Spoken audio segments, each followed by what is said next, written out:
도둑질하는 마귀, 오늘 말씀의 제목입니다. 성경은 마귀를 도둑질을 하는 도둑이라고 말씀하고 있습니다.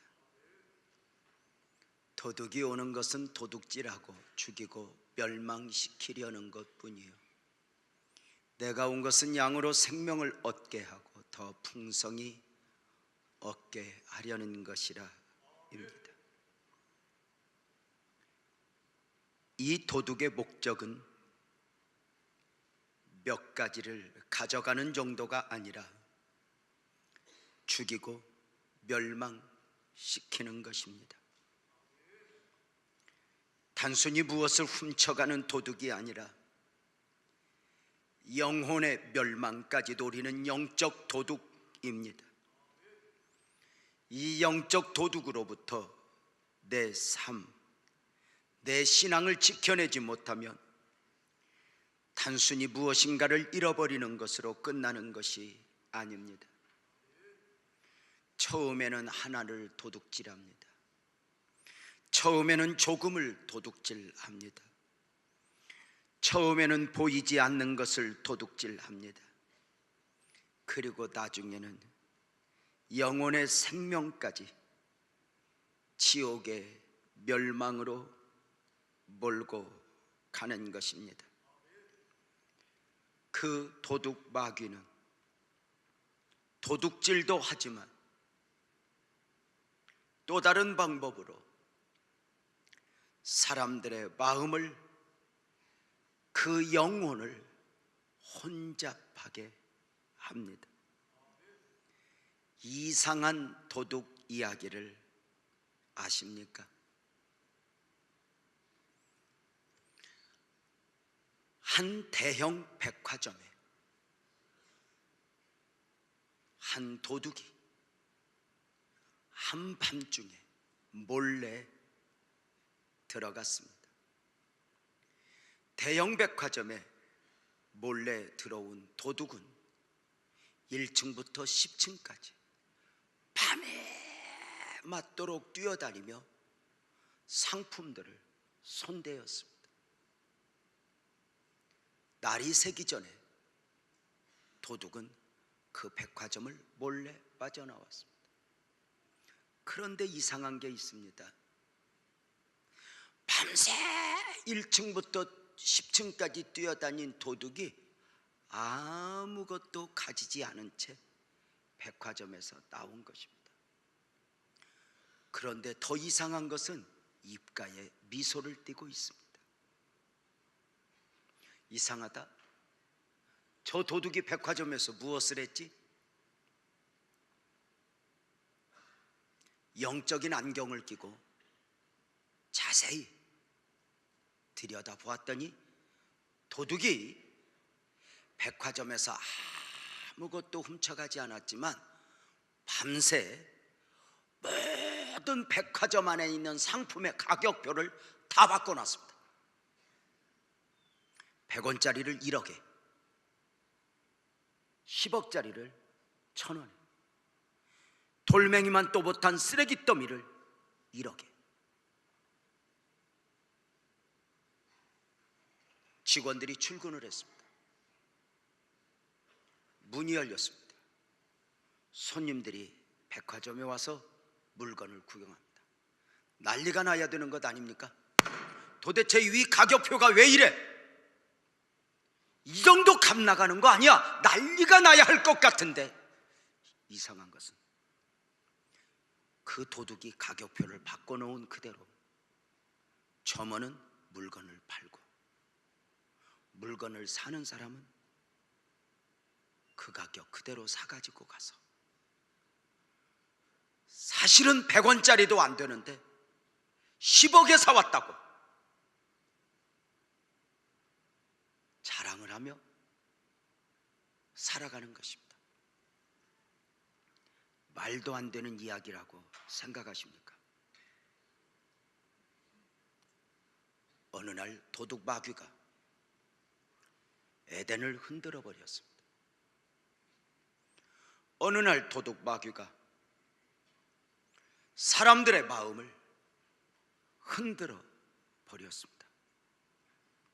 무엇이 옳은지, 무엇이 그른지,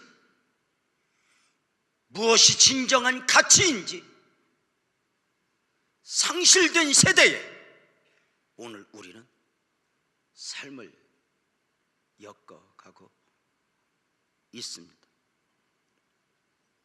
3년 반 동안 예수님의 제자였던 가룟 유다의 마음에 예수 팔려는 생각을 마귀가 넣어버렸습니다. 그래 요한복음 13장 2절에 보면 마귀가 벌써 시몬의 아들 가룟 유다의 마음에 예수 팔려는 생각을 넣었더니입니다. 여기 벌써라는 단어를 주목하시기 바랍니다. 마귀가 서두른 것입니다. 어떤 한 사건이 있기 전에, 어떤 역사가 있기 전에 서둘러 그 마음을 빼앗아 정복한 것입니다.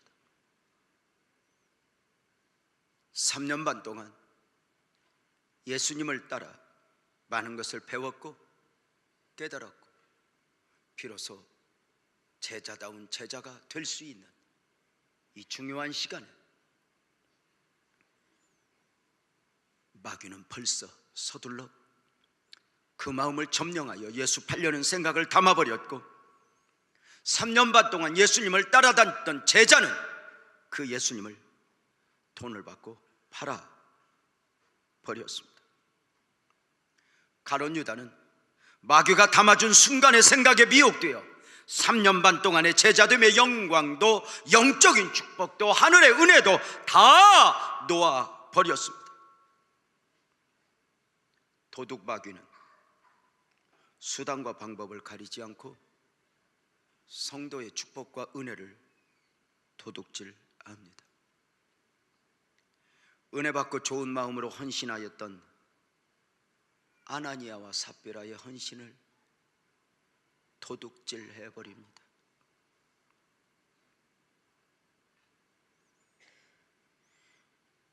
그 마음의 순간의 욕심을 담아 그 아름다웠던 헌신을 오염시키는 것입니다. 하나님 앞에 드려지는 드려짐이 온전하지 못하도록, 하나님 앞에 드려지는 드려짐이 거룩하고 깨끗하지 못하도록 마귀는 벌써 그 마음을 빼앗아 오염시키는 것입니다. 여리고 정복 가운데 마귀는 아간의 마음을 도둑질하여 순간의 욕심을 내었고 그 욕심의 결국은 아이성의 처절한 실패와 함께 아간 자신의 가정이 멸망이 이르게 하였습니다. 벌써입니다.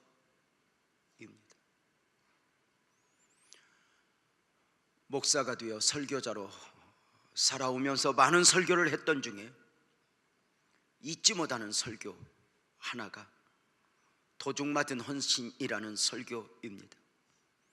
출애굽기 32장을 강의하면서 했던 설교입니다. 모세가 시내 산에 올라 40일 동안 하나님으로부터 십계명을 비롯하여 온갖 영적인 축복을 품게 됩니다. 십계명, 절기법, 제사법, 민법, 형법, 이 많은 것을 모세에게 안겨주시면서 모세야 가서 백성들에게 전하라. 모세는 흥분했을 것입니다. 백성들아, 이제는 우리는 저 애굽에서 종살이하다가 엉겹결에 나온 민족이 아니다. 여기 법이 있고 여기 틀이 있고 뼈대가 있는 민족이라고 외치고자 그 온갖 축복을 가슴에 품었습니다.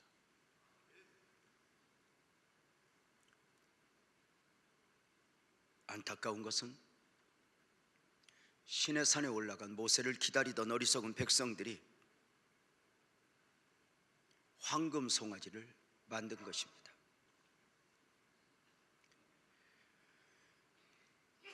어리석은 백성들은 애굽에서 섬기던 황금 송아지를 만드는데 아낌없이 헌신합니다.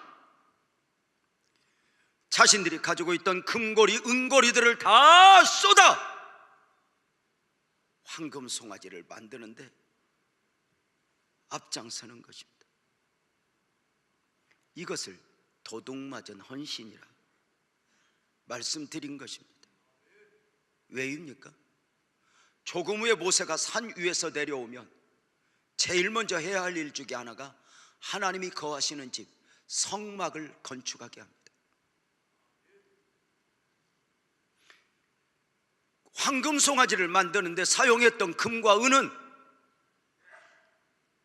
성막이 건축될 때 헌신해야 했던 것들입니다. 하나님은 이 헌신을 받기 위해서 애굽에서부터 이미 준비를 시켰습니다. 사실 광야에서 헌신이 아니면 금덩이 은덩이는 소용이 없습니다. 왜냐하면 이 광야에는 이미 하나님께서 만나를 준비하셨고 메추리를 준비하셨고 반석에서 솟아나는 샘물을 준비하사 이미 기본적으로 먹고 마실 것은 해결해 주셨습니다.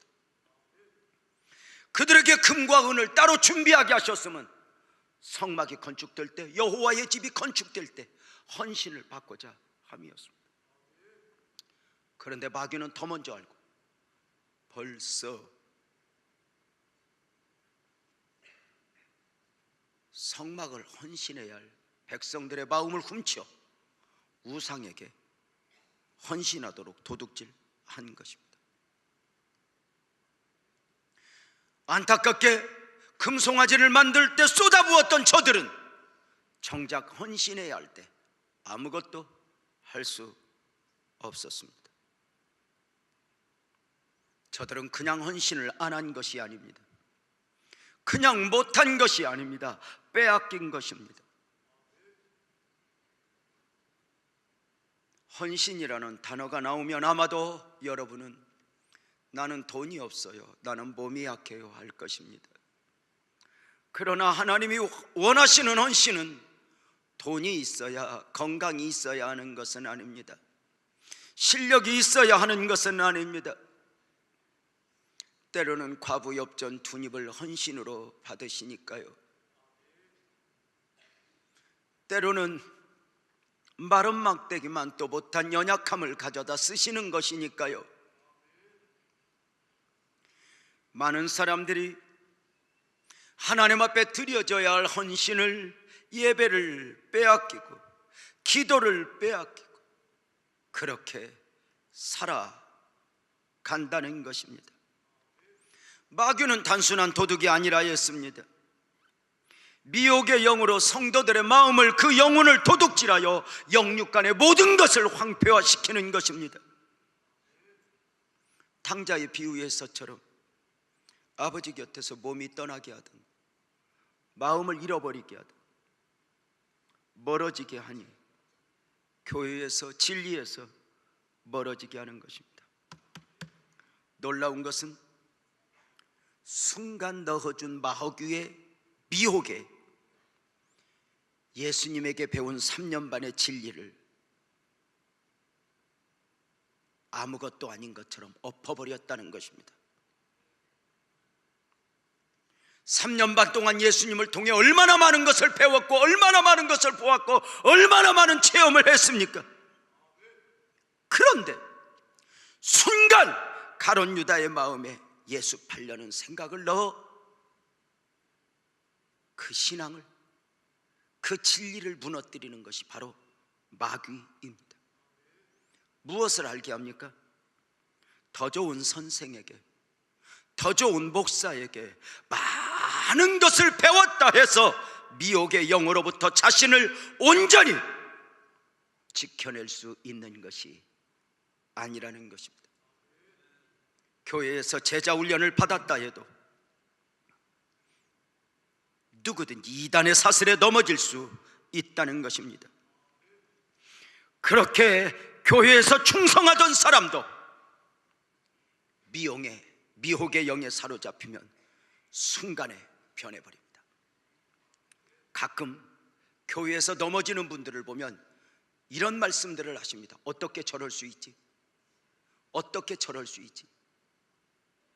아니, 그가 받은 은혜가 있잖아. 그가 배운 진리가 있잖아. 어떻게 저럴 수 있지? 보십시오. 예수님에게 3년 반을 배웠던 제자가, 3년 반을 주님 하면서 따랐던 제자가 순간에 미혹되자 그 예수님을 팔아버립니다. 이게 미혹의 영입니다. 그렇게 충성하고 교회를 사랑하던 분이 어느 순간에 싹 미혹되면 그 교회를 엎어버리는데도 망설이지 않습니다. 그렇게 우리 목사님 하다가 미혹의 영에 싹 덮이는 순간 목사를 오해하기 시작합니다.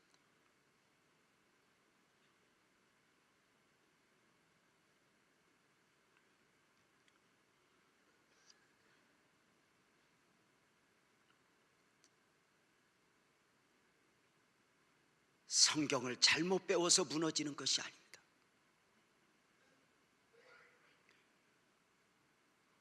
성경 공부를 많이 했어도 충성하던 분들도 삼가 깨어 자신을 살피지 않으면 순간입니다.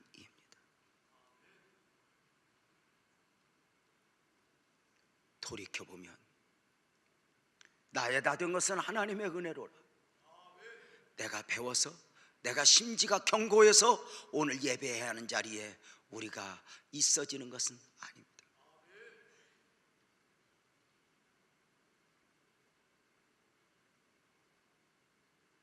예를 들어 그렇게 부부가 사랑하고 그렇게 아이를 사랑하여 아이 성장에 큰 기쁨을 누리던 한 여인에게 바람기가 싹 들어갔다고 합시다. 바람입니다. 바람은 지나가는 것입니다. 그 바람이 멈추면 곤란합니다. 보십시오. 그게 싹 자리가 잡는 순간 남편이 남편이 아니고 자식이 아니게 됩니다. 무서운 것이죠. 그렇게 가정에 성실하던 한 남성이 순간 노름에 빠졌습니다. 우리 교회 성도 남편 예입니다. 이때부터 자식도 눈에 들어오지 않습니다. 당시 자식의 학비를 내야 되겠다고 준비하는 것을 보고 내가 가는 길에 낼게, 여보 나한테 맡게 하고 은행 가서 내기로 하고 대학 등록금을 받아든 이 아빠가 그대로 노름하러 갔습니다. 사랑하는 여러분, 보십시오. 3년 반 동안 예수님에게 배웠는데,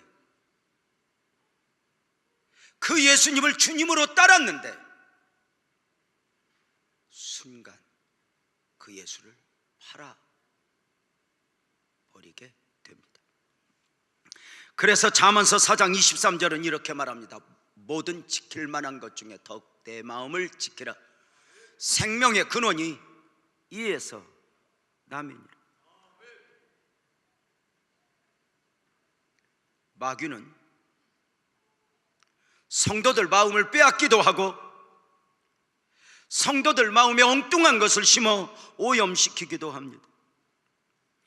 특별히 도둑 마귀는 가장 강력한 방법으로 이단의 옷을 입고 사람들을 멸망에 빠뜨립니다. 거짓 진리라는 옷을 입고 교회와 성도들을 흔들어 버리는 것입니다.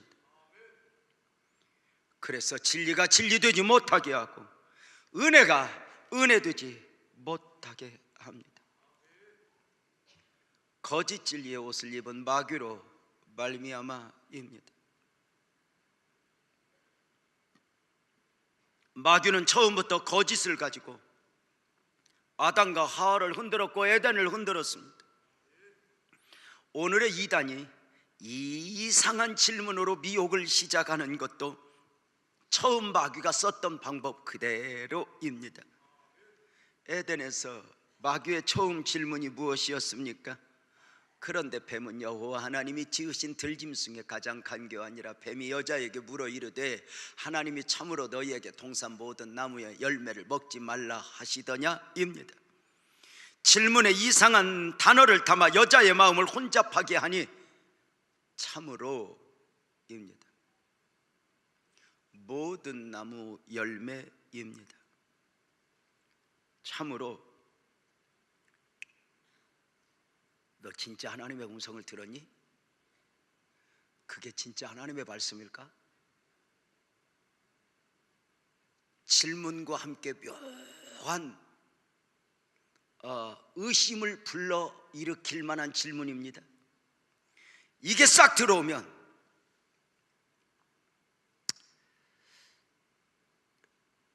성경이 하나님 말씀일까?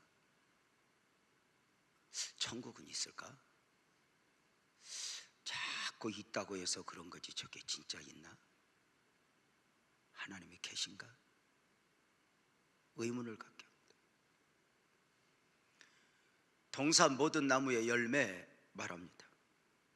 동산 중앙에 있는 나무의 열매를 먹지 말라고 했는데 모든이라고 하는 단어를 섞어 혼잡하게 하는 것입니다.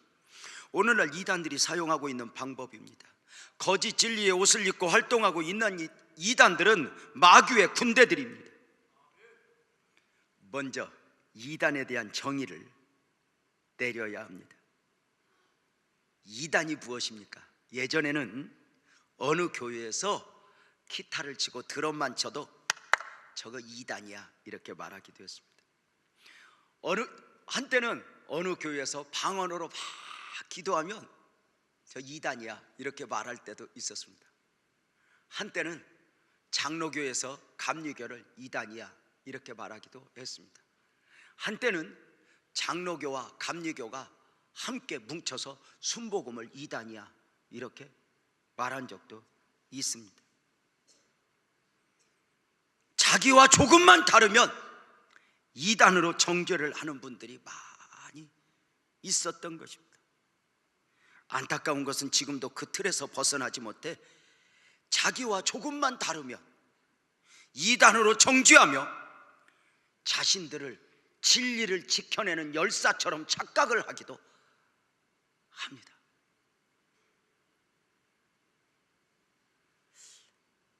다른 것이거든요. 그런데 이 반도기질을 가진 한국 사람들은 이해가 안 된다는 것입니다.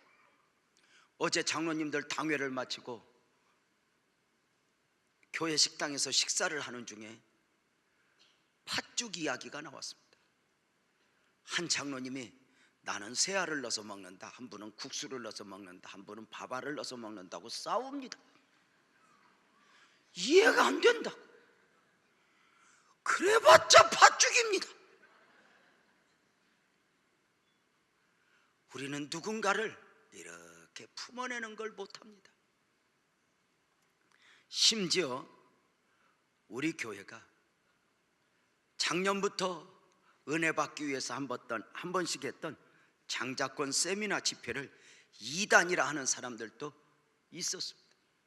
우리끼리 은혜 받는 사람은 아무 문제 없는데 밖에서 우리 교인들에게 전화를 걸어서 그거 2단이다 3단이다 문제가 많다고 전화를 한답니다.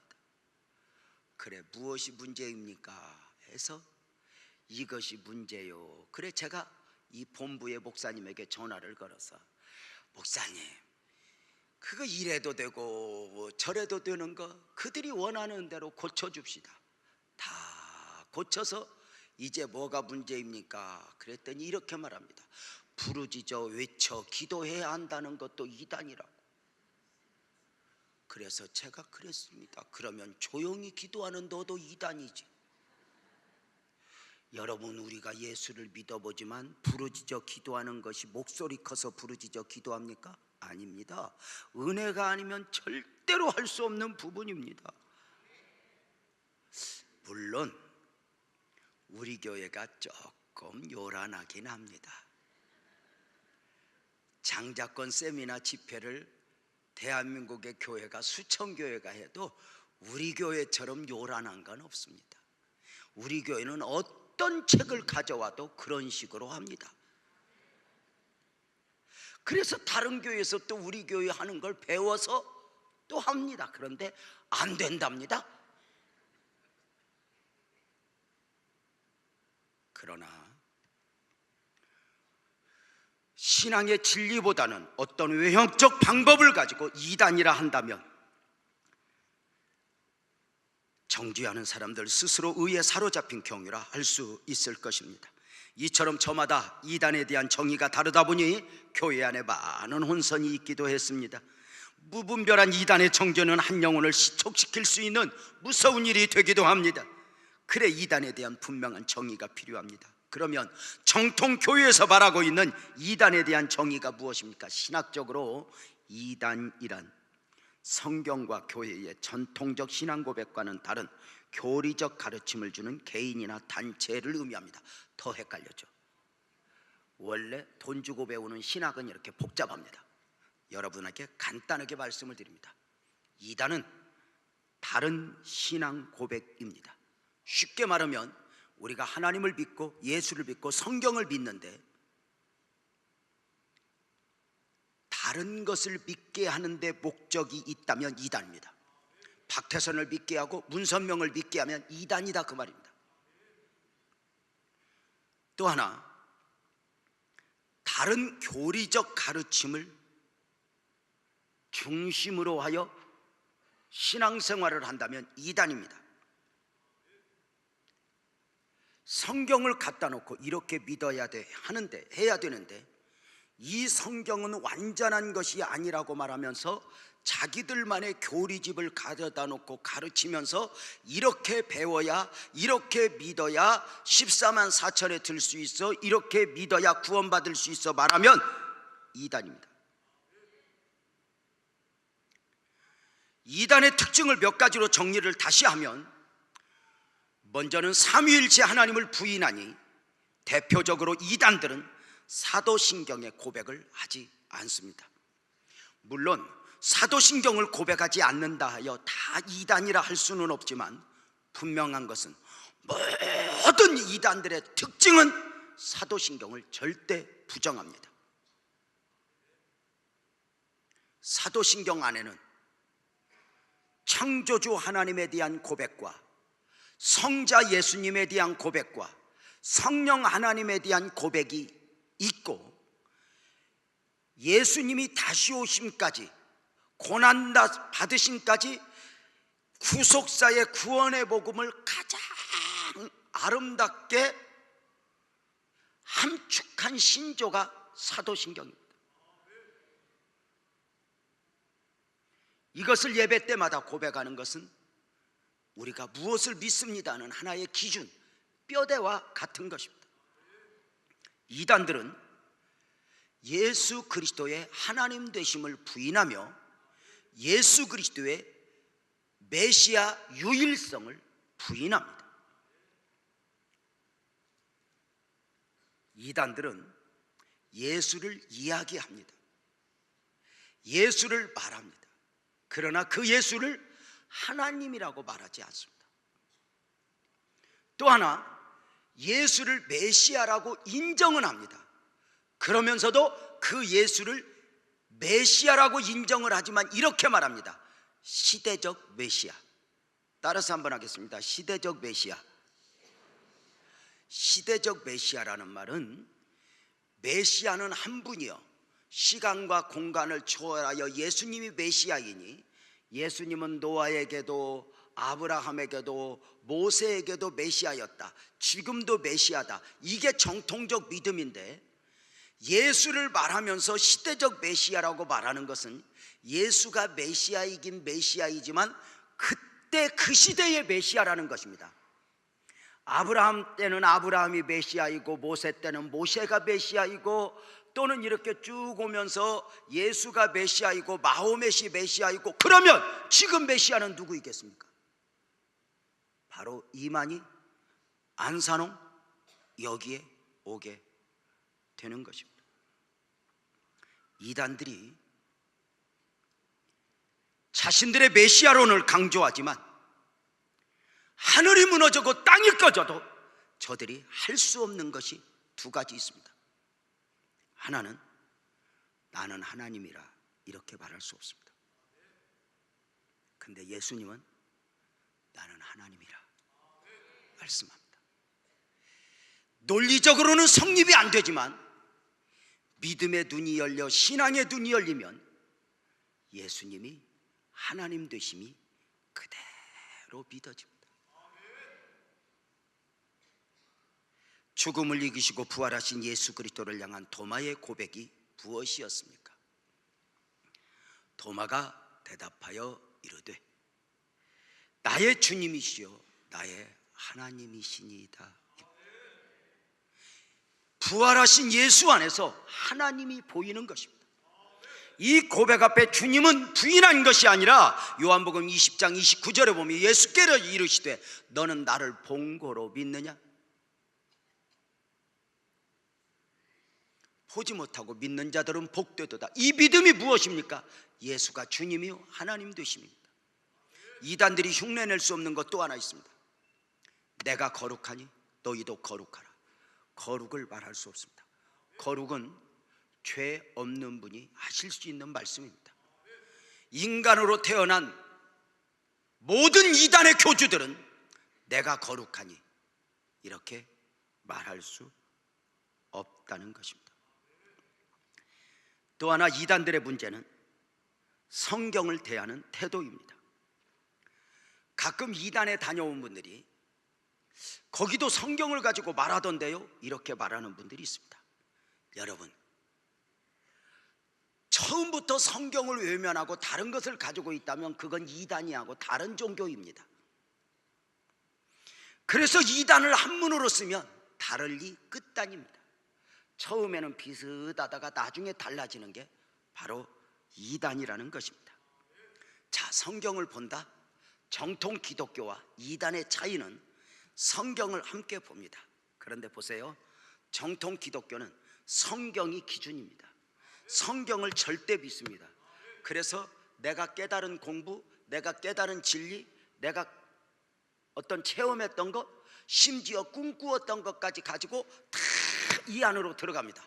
그래서 말씀이 오케이 하면 아멘, 말씀이 아니요 하면 내가 아무리 체험을 확실하게 했어도 말씀이 아니면 아니다. 이게 정통 신앙입니다. 이단들은 성경을 보긴 봅니다. 그런데 먼저 밑자락에 까는 게 있습니다. 성경은 완벽한 게 아니다라고 이렇게 밑자락에 깔아놓습니다. 그리고 그런 완벽한 게 뭐냐? 자신들의 체험, 자신들의 교리를 담은 그 교리집이 완벽합니다. 이것을 합리화시키기 위해서 바로 성경을 뽑아다 씁니다.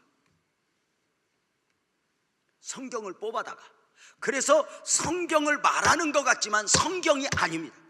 뽑아다 쓰면서 정작 문제가 되는 모든 것들은 외면합니다. 이건 문제가 있어.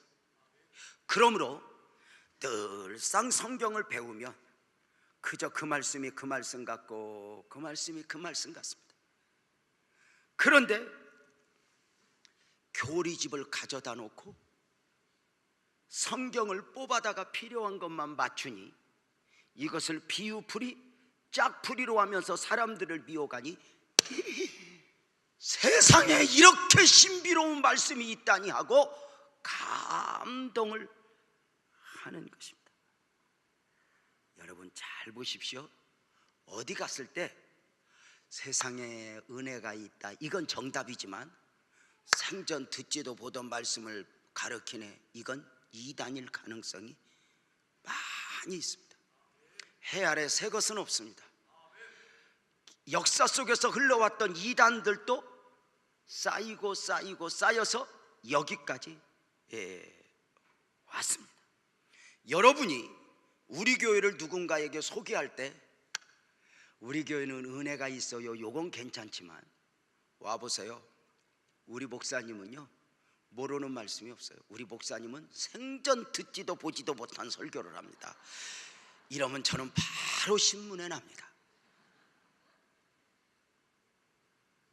또 우리 목사님은 참 부족한 가운데 많이 애쓰세요. 이건 괜찮지만 우리 목사님은 능력입니다. 못하는 게 없습니다. 병도 다 치료하고 우리 목사님 눈을 보는 순간 인생이 바뀝니다. 그러면 저는 바로 이단이 됩니다. 같은 성경을 보지만 성경 안으로 들어가서 믿느냐 아니면 자기 교리집을 가져다 놓고 성경을 뽑아다 쓰느냐는 엄청난 차이가 있다는 것을 유념하셔야 됩니다. 이단들은 교회 중심의 신앙과 목사 중심의 신앙을 부정합니다. 심지어 교회를 타락한 마귀 집단이라고, 바빌론 공동체라고 가르치기도 합니다. 그런데 신기한 것은 자기들만의 공동체를 따로 만들고 있다는 것입니다. 주님의 교회에 있어 이단의 문제는 심각합니다. 교회를 향한 이단의 공격은 에덴에서부터 시작하여 교회 탄생 이후 한순간도 멈춰본 적이 없습니다. 주님 다시 오시는 그날까지 계속될 것입니다. 대표적 이단들은 과거에는 통일교, 전도관, 여호와 증인, 몰명고 이런 정도를 이단이라 했습니다. 이단은 진리가 아닙니다. 그래서 늘 변합니다. 이제 통일교, 전도관이 힘이 빠질 만큼 빠져서 다 늙으니까 요즘에는 신생 이단, 바로 하나님의 교회라고 하는 간판을 걸고 있는 안산홍 증인회, 신천지 등이 대표적으로 문제가 되고 있습니다. 그 이단들은 돈으로 무장하여 사람들의 삶에 깊숙이 들어오고 있다는 것, 이것이 문제입니다. 여러분 꼭 기억하십시오. 이단들은 반드시 돈과 함께 움직입니다. 그래서 이것이 사업을 했던, 착취를 했던 옛날에 통일교 얼마나 부자였는가 알죠? 전도관 박태선 얼마나 신앙 중심으로 부를 축적했는가 아시죠? 보세요. 돈과 함께 반드시 움직이고 있습니다. 나는 이단들에게 절대로 넘어가지 않는다, 착각하시면 안 됩니다. 어떤 교회는 담임 목사님, 사모님까지 신천지에 빠져 있었는데 그걸 목사님이 몰랐다 합니다. 우리 아내를 지켜주시기 바랍니다.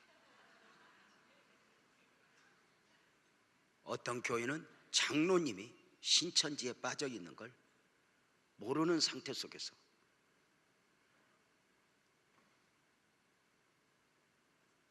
문제가 되고 있습니다. 한순간입니다. 3년 반 동안 예수님에게 배운 진리를 엎어버릴 정도로 미혹의 영은 한순간입니다. 그렇게 교회를 사랑하던, 그렇게 말씀을 사모하고 은혜롭던 그가 한순간에 무너져 버리는 경우가 얼마나 많은지 모릅니다. 누구도 예외일 수 없습니다. 지금도 신천지를 비롯한 이단들은 기존 신자들을 포섭하기 위해 강력하게 훈련을 받습니다. 인간관계 접근법, 거절처리 화법, 말투, 옷차림 화정법, 심지어 앉는 위치, 자세까지 훈련받고 복음적 그리스도인들에게 접근합니다. 목적은 도둑질하는 차원이 아니라 그 영혼을 멸망시키기 위함입니다. 심지어 자녀들도 위험합니다. 아르바이트생을 모집하는데 시급을 다른 데보다 많이 준다 하면서 젊은이들을 모집합니다. 신천지에서 신천지 교리를 타이틀을 치게 합니다.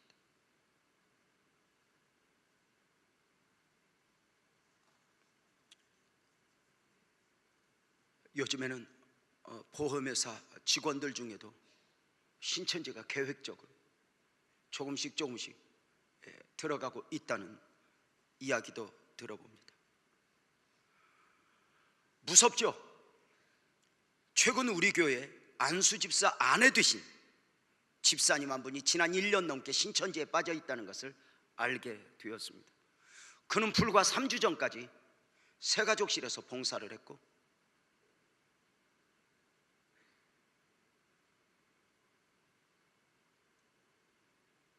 활동을 했던 분입니다. 남편 되는 집사님이 어느 날 무엇인가를 찾기 위해 아내 되신 가방을 열었다가 깜짝 놀란 건 신천지 자료가 나온 것입니다.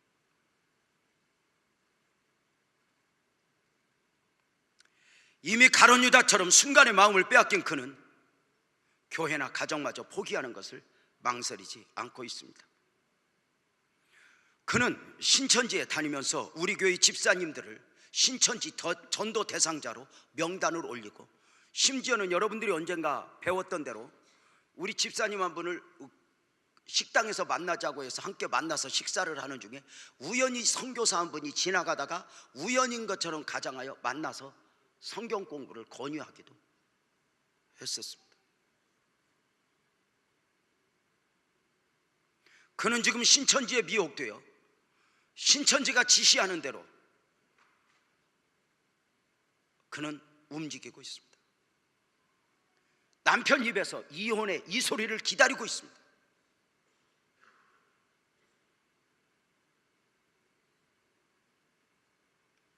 사랑하는 여러분,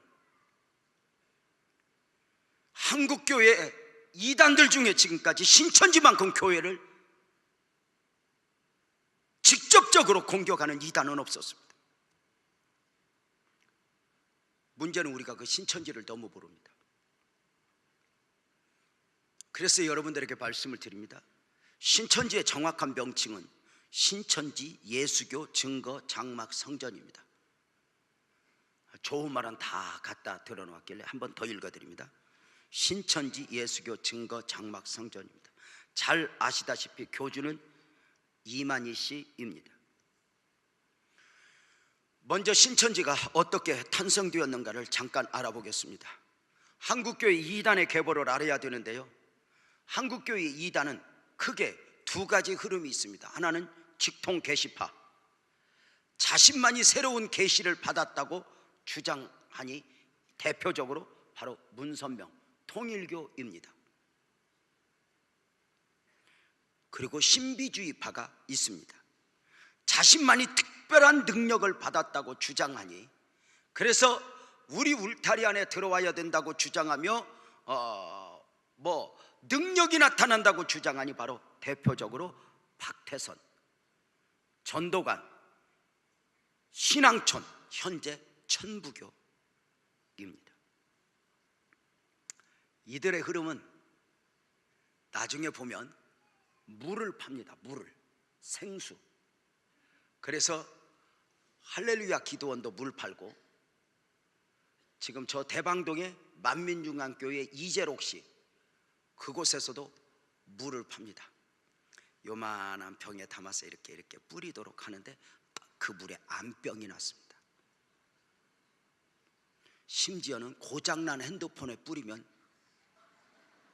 핸드폰이 고쳐집니다. 자, 보세요. 핸드폰을 놓고 뿌렸습니다. 고쳐질까 안 고쳐질까? 고쳐지는 게 이게 미치는 겁니다. 마귀가 아마 SK도 정복했나 봅니다. 고쳐집니다. 한순간 사람들의 마음을 빼앗깁니다. 문선명과 박태선은 한국교회 이단 역사의 2대 이단 흐름으로 모든 이단들의 조상이라 할 수 있습니다. 특별히 문선명이 쓴 통일교회 원리강론, 문선명의 피를 받아야 된다고 하는 거룩해진다고 하는 이 피가름의 교리는 한국교회 이단들의 교과서 역할을 할 정도로 많은 영향을 끼쳤습니다. 그렇다면 신천지 교주 이만희 씨는 어떤 계보인가? 이만희 씨는 문선명과 박태선의 영향을 모두 받은 인물이라고 보면 됩니다. 지금부터 이만희 씨의 이력을 정확하게 기사에 나온 대로만 말씀을 드리도록 하겠습니다. 이만희는 처음 박태선의 전도관에 들어가서 신앙생활을 시작했는데 10년간 했습니다. 10년 만에 전도관을 나와서 유재열 과천에 있는 장막성전에 들어갔다가 다시 거기서 나와서 문영득에게 갔다가 거기서 또 나와서 백만봉에 가서 12제자 중에 한 명이 됩니다. 그랬다가 휴거 사건 문제로 백만봉과 다투고 나와서는 1984년도에 신천지를 창립합니다. 온 동네 다니면서 배웠던 이 이만희 씨가 신천지를 1984년도에 창립을 하면서 1985년에 통일교 강사 출신인 김병희, 김건남 두 명을 신천지로 흡수하여 그들의 도움을 받아 통일교 원리강론을 중심으로 신천지 교리의 틀을 만들게 됩니다.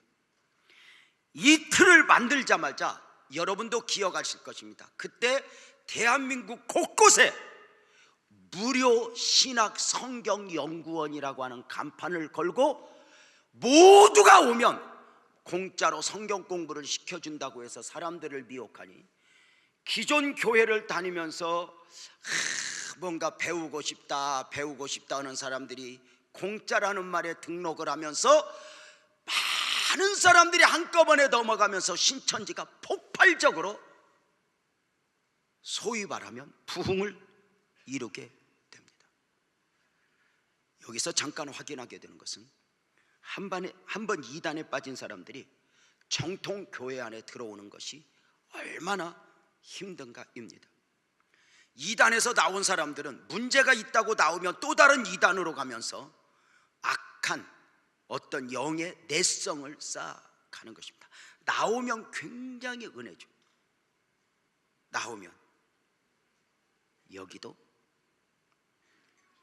그렇게 갔다가 온 사람이 있습니다. 노기현입니다.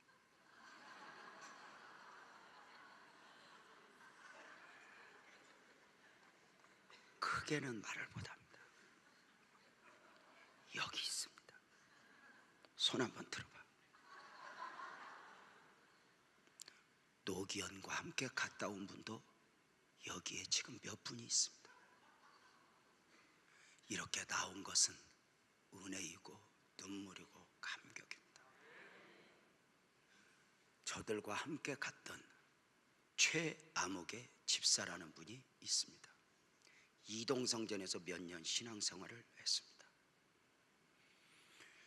처음부터 왜 그렇게 신비로운 걸 좋아하는지, 성경 공부도 이렇게 단순하게 예수가 하나님입니다 이런 걸 안 좋아합니다. 예수가 하나님 이렇게 비비 꼬아야 좋아를. 그러다가 만족을 하지 못한 상태 속에서 다른 몇 군데 위험한 데 갔다 신천지 갔다가 나와서 얼마 전에 우리 사무실에 그가 아무데도 가지 않고 있다 소리를 듣고 우리 유호승 목사님이 전화를 걸었습니다. 집사님 이제 회복하시어 다시 오셔야죠. 그런데 그가 대답하기를 이렇게 말합니다. 가고 싶지요. 그런데요, 예배당 가서 말씀만 들으면 이단들에게서 배웠던 교리들, 논리들이 어지럽게 하면서 머리가 깨지려고 해요. 오고 싶어도 올 수 없다고 말을 합니다.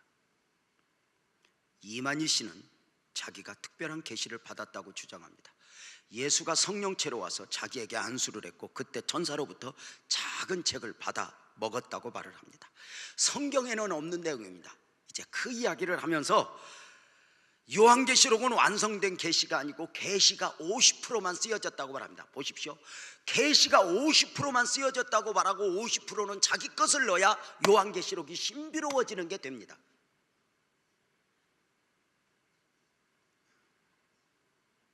그러기에 신천지의 말씀들은 다른 어디에서 들을 수 없는 신비의 말씀이라는 것입니다. 비읍부리 짝부리 하면서 사람들의 마음을 미혹합니다. 작은 책을 받아 먹었다. 이게 이제 문선명이한테 배운 겁니다. 문선명이는 환상 중에 목에서 피가 싹 빠져나오고 새 피가 들어왔답니다. 그래서 자기는 죄가 없답니다. 그래서 죄 없이 함을 받으려면 문선명하고 함께 동침을 해야 죄가 없어지는 게 바로 피가름의 교리입니다. 무서운 것은 이 말도 안 되는 교리 앞에 사람들이 영혼도 마음도 빼앗긴다는 것입니다.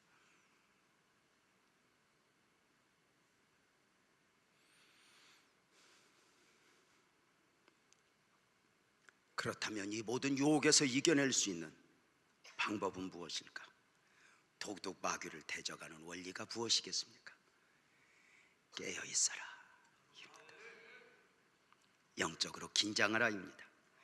베드로전서 5장 8절에 근신하라 깨어라 너희 대적 마귀가 우는 사자같이 두루다니며 삼킬 자를 찾나니라고 말합니다. 마귀는 그냥 가만히 있다 가는 게 아닙니다. 먹잇감을 찾습니다.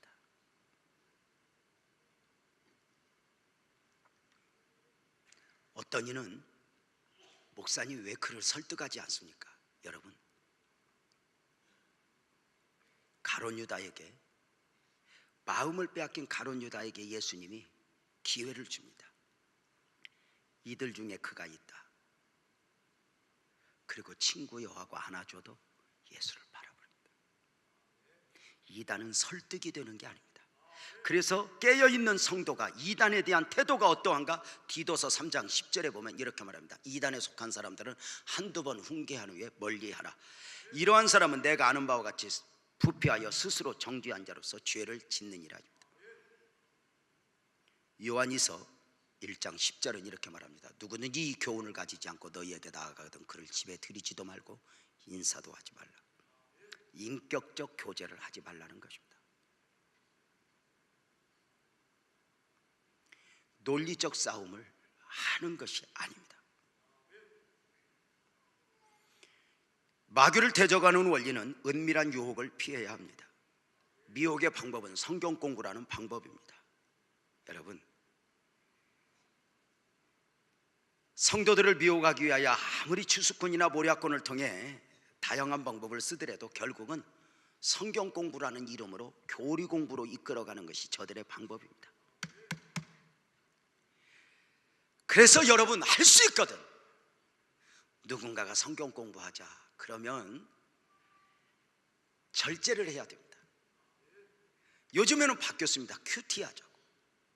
그저 컬컬한데 우리 큐티에서 은혜 받자고 컬컬하면 막걸리를 먹어야 됩니다. 컬컬한데 여러분, 목사님이 막걸리를 먹어봤냐? 저는 안 먹어봤습니다. 우리 아내는 먹어본 것 같습니다. 보세요. 마귀의 특징은 은밀하게입니다. 복음은 빛으로입니다. 숨기지 않습니다. 몰래 살살 숨겨 100% 문제가 있습니다. 교회에서 신앙생활 하는데 다른 데 가서 은혜 받으러 가자, 이것도 문제입니다. 여러분, 여기서 은혜 받지 못하는 분들은 다른 데 가서 은혜를 받는다면 그것은 순간 잠깐 있어지는 것이지 그것이 해답은 아닙니다. 신랑하고 재미없어도 살아야지. 신랑하고 재미없다고 옛날 초등학교 동상창 찾았다가는 죽는 수가 있습니다.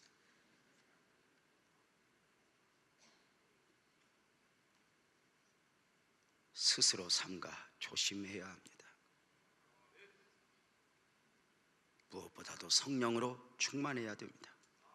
신기한 것은 많은 걸 몰라도 성령으로 충만한 사람은 넘어가지 않습니다. 근데 신기한 건 많은 걸 알지만 가슴이 식은 사람은 100% 걸려들 가능성이 많습니다. 마귀가 하는 일은 죽이고 멸망시키고 병들게 하고 지옥 싸움으로 만드는 일을 합니다. 상대적으로 복음적 그리스도인들은 사명은 영육간에 살리는 일을 합니다. 아멘 합시다. 교회도 살리고 가정도 살리고 인생도 살리고 결국은 천국 백성으로 만드는 것입니다. 오늘 이단에 대해서 말씀을 드렸습니다. 두려워할 필요는 없습니다. 마귀는 자신의 정체를 아는 사람에게는 함부로 할 수 없습니다.